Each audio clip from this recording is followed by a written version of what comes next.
Біз біреудің қателігін бірінші көреміз, бірақ өзіміздің байқамаймыз. Өйткені өзіңе ауыр ғой, өз қателігіңді көру, өзіңнің чорт екеніңді мойындау, өзіңнің анадан төмен екеніңді мойындау қиын да. Сен қашан өзгере аласың? Біреудің қателігін емес, жақсылығын көріп бастаған кезде.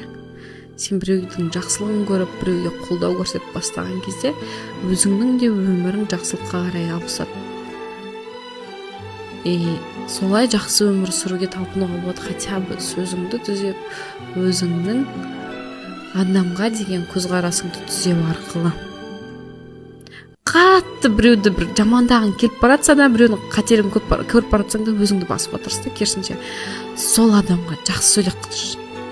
Вот, осы сөзің үшін ұшасың ғой.